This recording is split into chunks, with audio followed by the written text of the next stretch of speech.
Hello, everyone. This is Scott, host of Ruminate This with Agrarian Solutions. We truly believe that any organization is only as great as the people within that organization. In this special Meet the Team series, I will sit down one-on-one with every team member and learn more about their passions, interests, and what drives them to strive for excellence every day. We hope you enjoy getting to know us.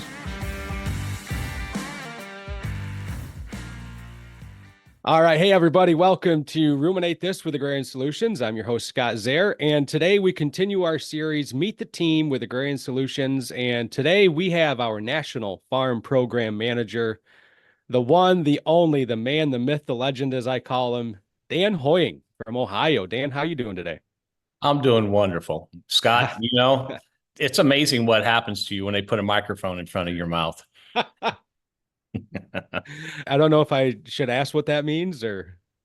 The gift of gab, and Oh, you, okay. you got it more than I do. Like we were talking, and That's high praise, Dan. That's high praise. I know where we were cut from the same cloth. Both grew up on a dairy, learned how to breed cows, and thought that that was our savior and our way out, and realized, that's a young man's game, and needed to pursue other avenues, and realized there was opportunities out there. You saw opportunities with the microphone. I saw it with the front end of the cow and the calf and promoting the agrarian products. And it's led to pretty good careers. We both had opportunities growing up on a dairy to take over a dairy. And Yeah. in fact, I did for several years, got married and raised two young daughters, and realized I was burning the candle on both ends between refereeing sports events and coaching and trying to milk cows and farm, and realized when you got in the end of the day, kids were asleep, and my wife was a registered nurse till you got up in the morning, you're already out in the barn taking care of cows because you had a ton of work you had to get done that day, and you had to hurry up because you had a basketball or football game to referee when you were done or coach. And got to the point where, throw in Mother Nature and throw in a drought year or throw in low milk price, which every dairyman understands that part. We're willing to fuel our passion, is a good way of putting it, for taking care of dairy cows. And I think you and I were both very fortunate, because we see that sometimes where dairymen step away, and every dairyman understands that passion for cows. Yeah. You can't replace that. For me, when I was a technician, to me that was still probably the most rewarding, was as long as the dairyman was around and you were around for that 3 years where you picked that mating on that cow or you used that bull, and then that offspring came into parlor. And I could still remember the one producer's wife who always took care of the calves, and he would critique every bull you use. And finally I said, Bill, you can't do that. I ain't got enough time for that. You're going to have to trust me. So I started using good quality bulls and seeing his cows. And his wife came in like 3 years later, and she goes, oh my God, because she did all the milking. She goes, I cannot believe the quality of our animals that are coming in here. And I'm going to preface my age here. The bull that I made a lot of friends with was the bull called Emery, 7/8 30/48. Yeah. Back in the day, when it was still Coba, Bernie Heisner decided to do a 50% off because it was their 50-year anniversary. And I still claim he was the instigator of all this 50% off baloney that is out there right now. He wanted to do a 50% off, and his board threw a fit. We all threw a fit. We're like, oh my God, we're going to lose all this money. At the most, back then, you were 10, 20% off. Yeah. We did 50%. And I had a bunch of herds. They wanted to use nothing more than a $12 bull. And they got a really good deal on Emery. And Emery at that time was $30. So you could convince them, look, you're going to save $15 if you use Emery at $30 versus using a $24 bull and using him for $12. Yep. So they bought into that because they're a bunch of tightwads. You know, the old motto, if it's free, If I'll it's take free, it's for free. me. And yeah, Yeah. that was their motto. So Yeah. I picked on Emery. Granted, yeah, Emery had holes in with butterfat, but you talk about make a beautiful 2-year-old Yep. that was big and strong, and he was noted for being spotted cows. And man, did they come in and set the world on fire, and they Yep. milked. Yep. And in that case, you made a lot of friends. And in the case of Bill, when he turned that breeding over to me, you know, my integrity was on the line, and you had to put your trust in some of these bulls, you know, some of them, and we know some of the breeder proven never turned out, Well, but and in this that's case a it worked. well, you make an important point there because I think we all go through that at some point in our professional career and really just in life in general, right? To where when you're getting to know somebody and maybe it's a client relationship, maybe it's in my case trying to convince my now wife to date me, that kind of stuff. You have to sell yourself in some way, and sometimes it does come down to like, hey, you got to give up a little bit of control a little bit, right? You have to trust something that's maybe out of your control in order to, what's the term I'm looking for? Yeah, the proof is in the pudding, as they say, right? So similarly, Dan, and this is dating my age a little bit, but one of the bulls that I used in that manner, and when I did it, it was 50% off was like the starting point up here in New York fighting Gen X. But I talked to the guy that did a lot of matings for me, and I'm like, just give me 3 bulls that we can rely on. And he said, Mogul, Super Sire, McCutcheon. Breed cows to those bulls, recommend them. You're probably not going to go too wrong. And he said, let me take care of the mating side of it, and we'll protect Super Sire's feet and legs. And, you know, we'll protect the front ends on the Mogul. And the McCutcheons, use them on every poor udder bull you have, or poor uddered cow you have. And wow, did we make a lot of happy customers up here. Yeah, yeah. And then a little bit after that came along a bull that, I mean, I couldn't tell you how many Yoder daughters are floating around up here that we bred still today, but But look how long um, it took you that generation to build that trust with that customer.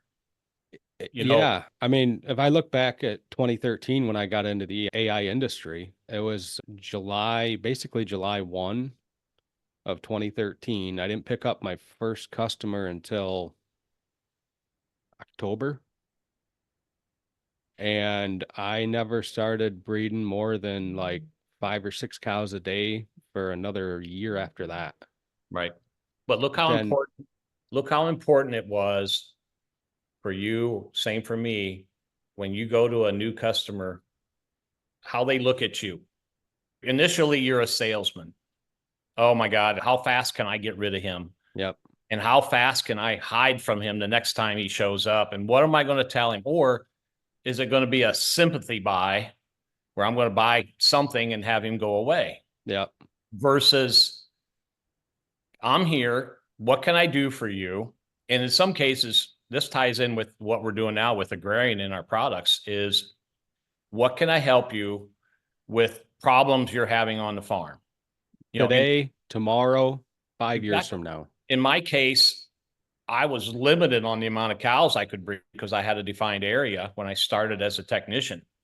And I always tell this story when my biggest customer was a 400 cow dairy who went bankrupt about a month after I started breeding cows. And when the guy previous to me got fired, at the end, he was breeding about 2,000 cows. Well, if we do the math on 400 cows at 3 services, that's 1,200. That was half of my breedings. Yep, Poof, went away. it's like And that. I looked at my wife. I said, I'm going to need a part-time job to get for my part-time job and then milk cows for us to survive. Yeah, And literally that's what it amounted to. So what I started doing, my biggest competitor was the 4-legged kind. So I'm driving by all these farms and we had a lot of small dairies, which is a different world today. That's a whole yep, nother discussion. But what can I do to these farms to improve my bottom line, but also help with the possibility of getting a foot in the door to maybe breeding their cows. And that And was the products. insert agrarian with the non-semen Exactly. product lines. And Yeah, it started working. And like I always tell people, the only thing that travels faster than a good name is a bad name. exactly. You know, and when you're at the farm, and I know one of the things we talk about is your appearance and coming in with your vehicle clean and your boots clean, that you're not, you know, looking like a slob with a bunch of crap. Yeah, we all been there. You're going to have those days where you get sprayed from a cow wiping out in front of you or taking off, whatever. But, and the other part is finding out what that customer needs. What is Yep. his priority? Yep. You know, that old cliche, and we talk about this, Scott, is, you know, listen to understand, don't listen to respond. And Well, there was, I think it was Chad Christensen, our colleague Chad. I did a conversation with him the other day in this series, Meet the Team. And there's a reason we have 2 ears and one mouth, right? We listen twice as much as we talk. And that could have been Nick Bradley that said it. I don't remember which, but either way, which is exactly what you're saying. And Dan, I wanted you've kind of answered a lot of this already, without me even asking the question. So which actually speaks to how easy it is to interview and talk to Dan Hoying. But you just gave an opportunity for everybody listening to this to say, all right, that's enough. but you know, if I were to ask the question this way, Dan, and who is Dan Hoying? Boy, a very shy, bashful ex-dairyman Sarcastic.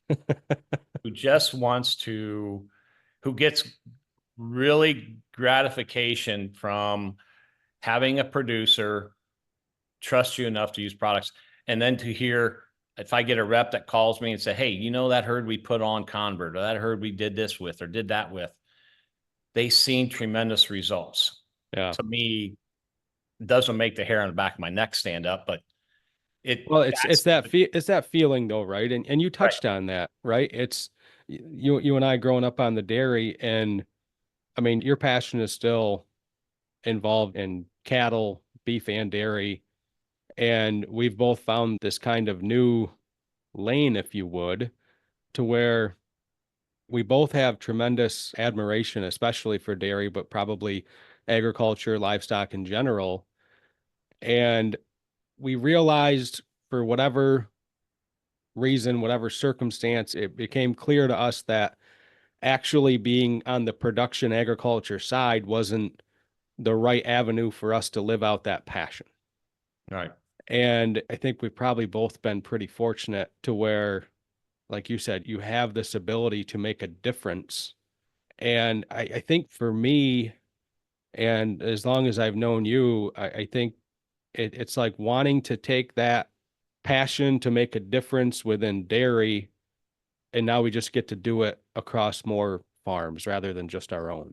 But And we all work with, especially in the Select Sires Federation, passionate reps who are passionate about show animals, high type, good quality cows.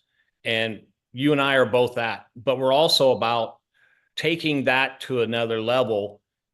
If we can help that producer solve a problem, whether it's having calf problems or getting cows bred or something like that, how much better, I don't know if that's the right term, but my God, you walk away from that farm, holy cow, I oh, really you're did a good 10 job. feet Rather high. than go and look at his 2-year-olds and see all these flashy 2-year-olds, well, did he sell half of them because he couldn't get them bred back because he had a toxin problem with his feed? Yeah. Or these, I always use the comment where the guy said, oh, these damn high genomic cows, the bulls that I'm using, these heifers aren't milking like they should. Well, it's because you about killed them when they were calves, Yeah. you know, and Yeah. did nothing but treat them poorly and put them in a poor environment. They'll never reach their genetic potential. And all of a sudden, here they are. You're missing an opportunity as the I love it when you sales get rep, worked up like this. you know. And to me, you walked away from that farm and you're thinking, oh, well, I don't care. I'm busy today. Let him deal with those calf problems. That's a veterinary issue. Yeah. No, you got a personal relationship with that guy. And every rep that I know, technician that works in this industry, you have that with your producers. When you Yeah. get invited to their family wedding, My wife always makes fun. She laughs because I'll get invited to a rep's wedding in Wisconsin or in Yeah. Michigan. Yeah. And you go up there and you're like, oh my gosh, who are all these people? And you're like, how did you get here? Well, you got a personal enough relationship with them. And that's the same with producers. I can remember an old technician, a guy was Floyd Jones was his name, and he was still breeding cows well into his 70s, which I don't recommend that for anybody. But he was constantly going out every day. He may have only bred 2 or 3 cows at the end of his tenure, but he would stop in and see people. And he always brought a tie and an overcoat because he usually had to go to a funeral home because most of his customers, they were getting old enough, like he was, that they were starting to die. Yeah. Or he put the overcoat and the tie on because he got invited to a wedding. Yeah. But oh my gosh, to have relationships like that. And how in heck did we turn from interviewing Dan Hoying to talk about personal relationship? Well, it's part of it though, Dan. And we talk a lot about this ag industry in the US where we work to be small, right? It's 2-3% of the entire population out of 330 million people. And well, if you think the world is small, go spend any amount of time working within agriculture because it becomes, I mean, honestly, I've been in this business 11 years on the professional side, supporting dairy and beef farmers in the US. And the amount of people you run into that either you maybe have met once at a conference, but a better example would be, I think it was the Penn State nutrition workshop I went to last year, and I'm visiting with a couple people at the table during lunch, and I mentioned, that's what's your name? Scott there. Oh, well, are you related to this person? Do you know this person? They're from New York. And it's all of a sudden the circle is there. Like it's a very small world. So the relationships matter. And, like you said, a good name travels a lot slower than a bad name. And I want to take a quick minute because our audience may not realize this about Agrarian.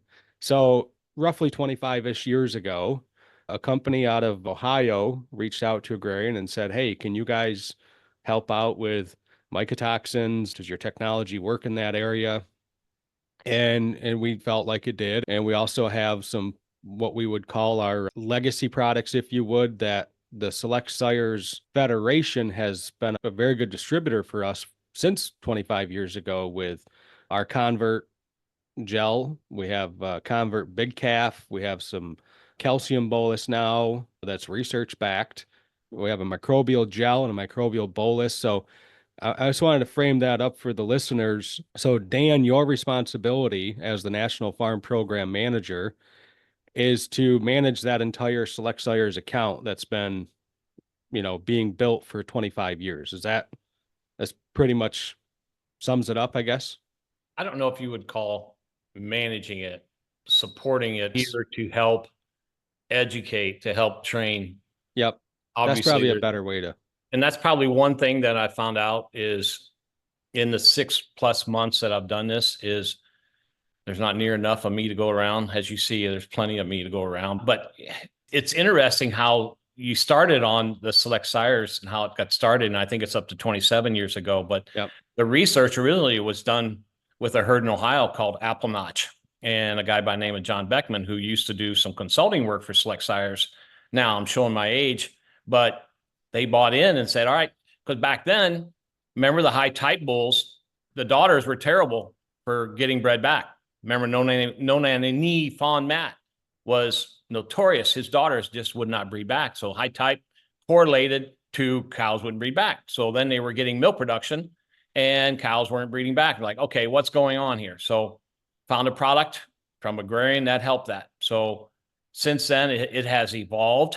As we know, mycotoxins has evolved to where testing is now pretty accurate and it's on the forefront when there's issues with herds and problems with health and repro. We got the research to back that up, which is really cool. That's one of the things I tell producers. I said, this is 27 years. Do you have anything on this farm that's that old other than yourself?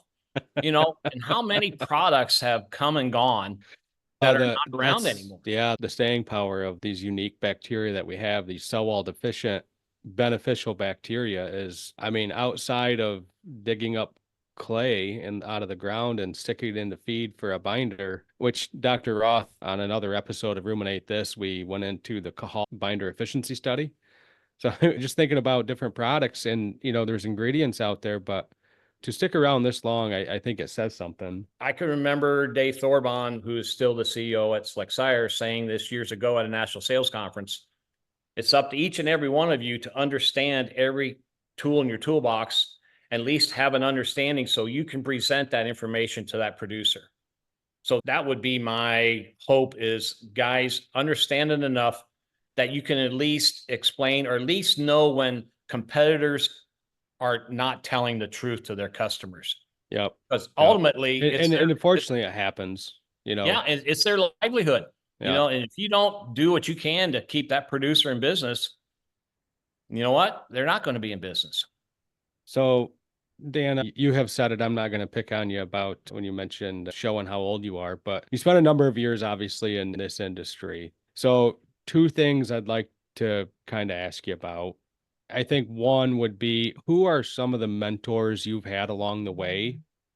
And what about those mentors was kind of impactful on your career or life? 'Cause I think when we talk about relationships, I really encourage people to seek out somebody that's going to be able to help them along the way. Scott, there was quite a few. Some of the old guard from Lon Peters to Charlie Will to Joe Mergler. There's some Oh, Joel, yeah. Select Sires reps. Some are still in the field. And what I valued from them were several things. Was they loved their customers. Yeah. In this day and age, and I was guilty of that, when you have another area or somebody needs an area, take some of your customers, my God, you don't want to let them go. They're your friends. You worked hard to get them. You got invested your personal time, sweat, equity, and everything. And the other part, what I value on these guys, their willingness to learn new things. Yep. Too many guys, oh, I can read you every pedigree on every bull that ever existed. But can you talk to them about cow manager? Can you talk to them about, beef on dairy or something like that? Or any of the products that are available to you, or recognize when there's an opportunity. And I think that's what I value out of these seasoned veterans. One, they showed up every day and they valued their customers, but they had that customer service and they were willing to learn and help that customer if it was something out of their comfort zone. We all have those areas, but it's a new cliche, get comfortable being uncomfortable. And that's part of it.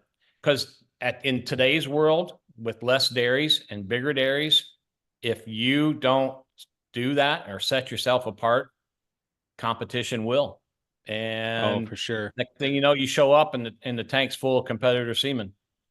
You mentioned your wife, Brenda. You guys have been married a long time. You guys have really back in your technician days and farming days, raised a couple of kids. What are some hobbies that Dan and Brenda have that babysitting grandkids? Babysitting. I knew you were going to say that. We have a 5-year-old. What's that like? What's that like, Dan? We have a 5-year-old and twins that are 2.5. And we still live on the family farm. Actually, we just had them this weekend. Their parents got away. And, when you have 3 kids under 5 or younger, it's pretty tough. And they both got full-time jobs besides raising these kids. So we're more than happy to help them out. And we'll bring them to the farm. And the oldest is Brooks, and he loves to go in the barn up the hay mile and tell him how we used to fill it up to the rafters. And he gets to see the raccoons, that are there, and he thinks they're bad, and then sees the cats. And then we get to go on tractor rides, and he's asking a million questions. But that part is a hobby, or whatever, a responsibility as a grandparent that is second to none. And I always make the joke, if I knew grandparents were going to be so cool, I would have skipped having kids. But my two daughters probably then you would become with the that. weird uncle, though. Yeah, but that's mainly it. Hobbies.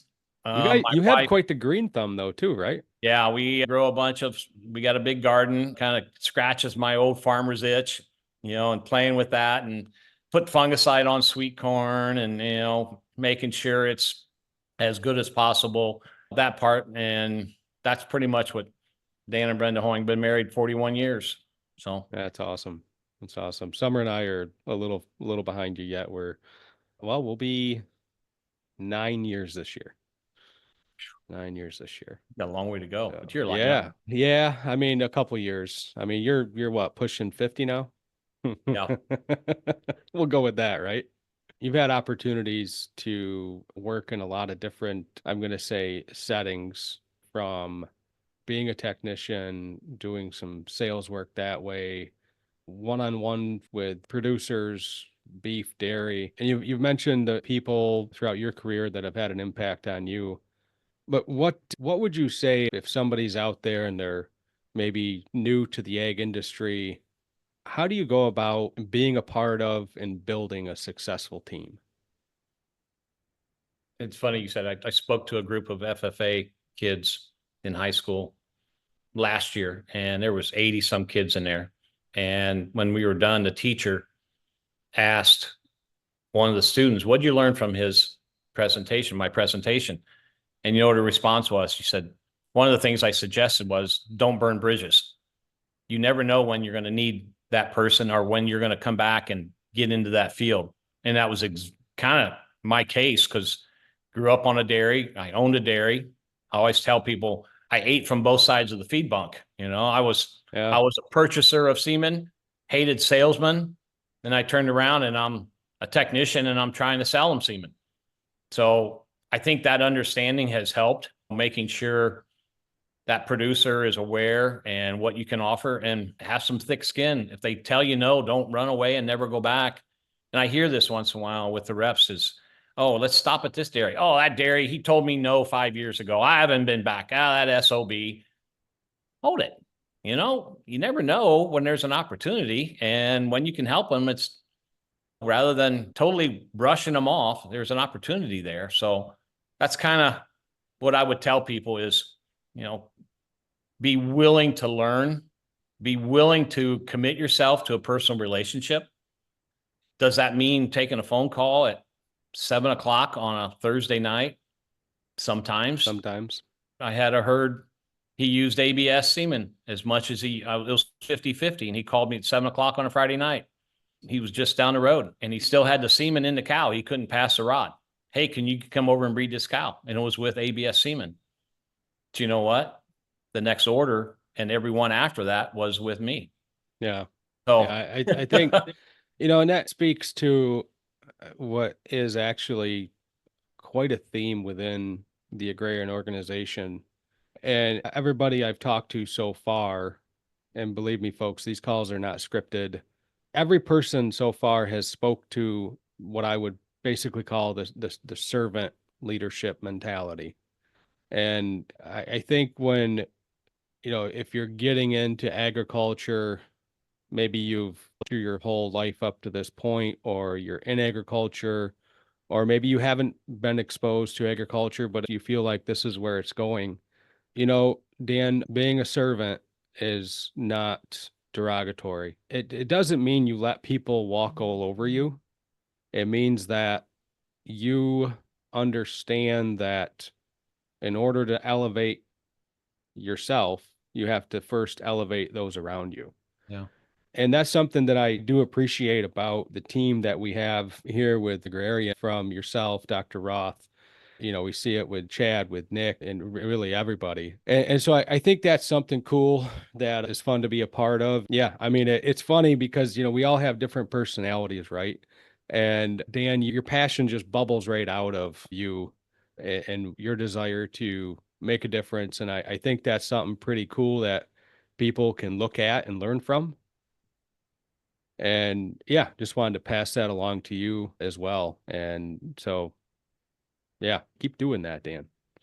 Well, thank you, Scott. If I would known you as well as I do, I would think you were maybe trying to blow smoke or something. But Well, we do get into some sparring matches sometimes. The one thing that I've learned about Dan Hoying since I met you, and that goes back to, well, Dan, I think the first time I met you would have been like February of 2014 at Select Check at School, Select Check School. That's right. We went Fair out Oaks. to, Yeah. yep, Fair Oaks Dairy. We learned, I was a technician then. You were already with Agrarian then. And And you and myself you and and you my, knew it all. you know what? It's kind of funny you say that. So like I learned how to breed cows when I was 18. So that'd have been 2003. So this is 11 years later. And when you say, I would say at that point in my life, I'd already learned that I didn't know everything. But the one thing that I was sure about when I went to work for Select is I knew how to breed cows. But I remember learned what you took home from Select Check School? The one comment I said about using products to get a foot in the door. And that's exactly what got you started. it is actually, and I'll actually tell that story quickly. I really thought that I knew how to breed cows, and then I was doing some relief work on a 2000-ish cow dairy, and then my first report card came back with vet check, and the regular technician was running 37, 38%, and my first herd check was 14%. And Pete looks at me and he goes, "I thought you knew what you were doing." And and so yeah, I do remember that though, and to your point, your presentation at Select Check, using like an Utterment product that we carried or the Convert gel as a way to start a conversation at a dairy. And I can remember driving home, and it was a different mentality back then. The way the people that were managing the breeding business in the Northeast looked at non-semen product sales, to where it was like, hey, don't really waste your time on that stuff. Focus on what you're supposed to be doing. And then, you were talking about it from the perspective of it can be a conversation starter, but also it's an opportunity to make a difference. And so I remember pulling in this farm. The guy's name is Mike. He actually just sold his dairy about a year and a half ago. I'm due to go see Mike because he's a pretty good dude. But I pulled in the driveway the one day, and I'd been calling on him for 6 months or whatever and trying to convince him to, hey, let me breed your cows. And I pulled in the driveway that day, and there's a calf in the hutch outside the barn, and just beautiful red and white heifer calf. And she was not feeling good. She was pretty well flat out, like probably the vet was going to be coming to euthanize that calf. And I remember I walked in, I pulled up, and I'm like, huh, here's an idea. So I grabbed a tube of Convert, it was our multi-dose tube. What are they, 15, 16, $17 somewhere in there. So I went in, and Mike is a type A guy. Like you got to go in on your A game with Mike. And I saw, hey, Foch, what's up? And he was telling me, and I said, what's the deal with this red calf?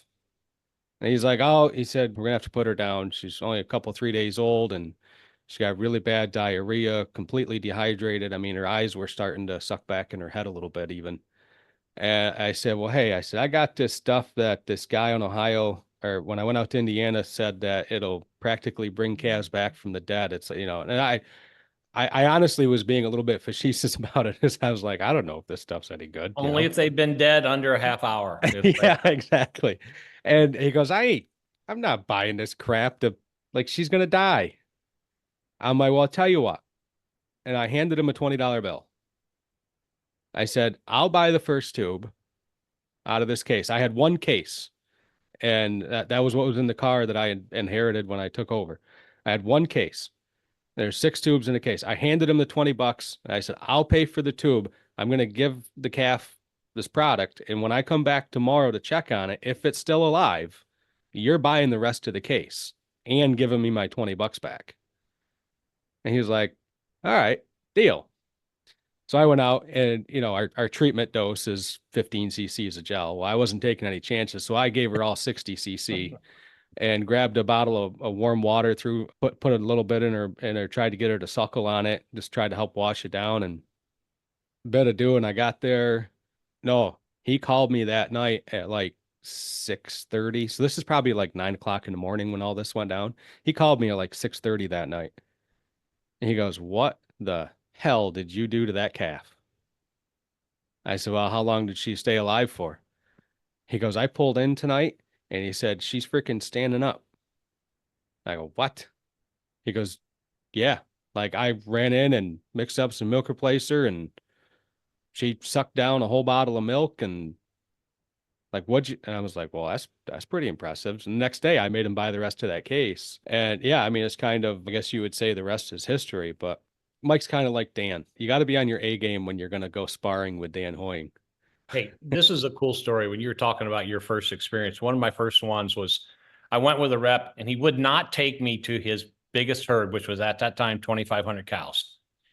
I'm not bringing you there to risk you putting them on DTX and it failing.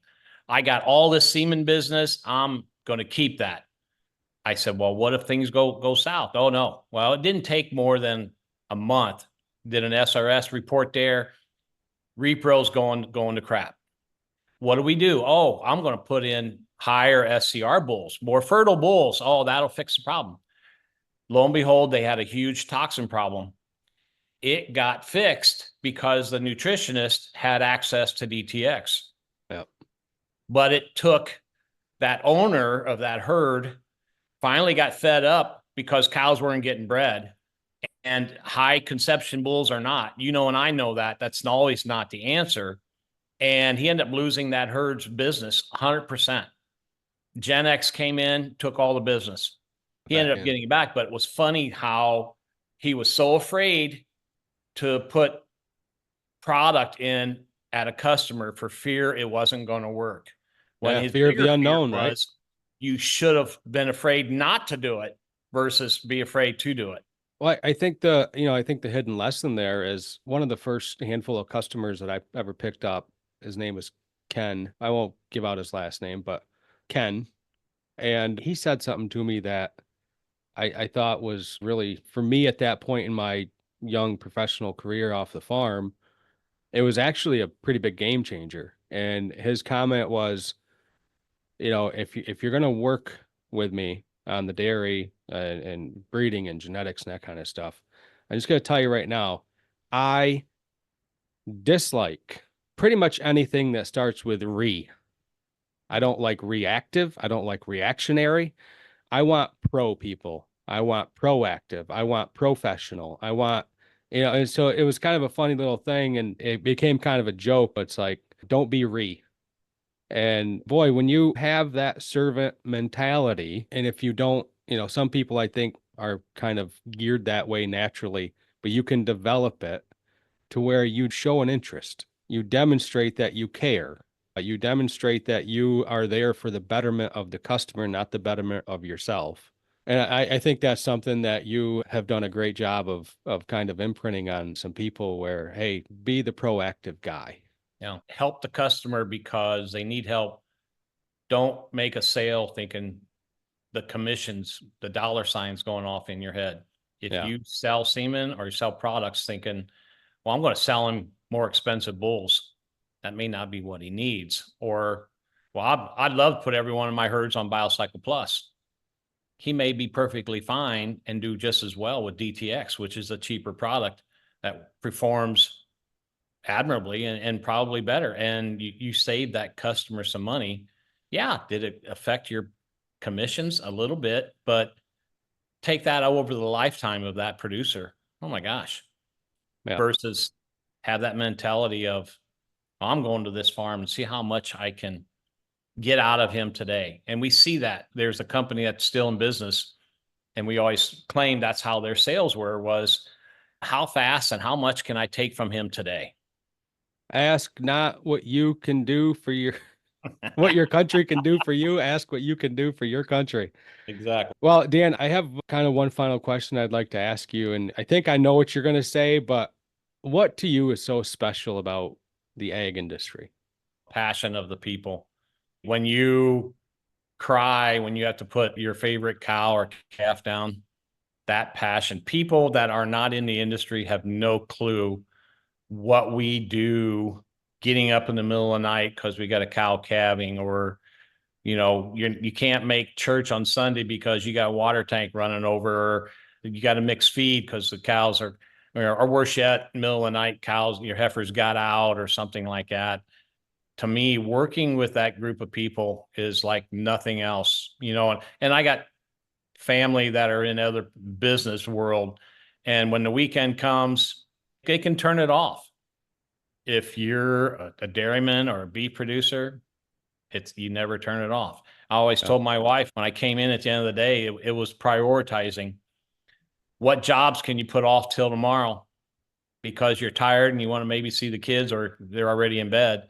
But you do what's mandatory at 10 o'clock at night because you got to get up at 4 the next morning and do it all again, and what can get put off till the next day. But my gosh, you talk about that passion and that commitment to your animals, and like no industry, you're around those cows, you know them all by heart, you got them named, you go up and as busy as you are and as tired as you are, give a cow a scratch behind the ear, or something like that, because there's that love that you can't replace. And that's to me is cool if you get to work in that industry, in that world. Amen, man. What a way to wrap that up.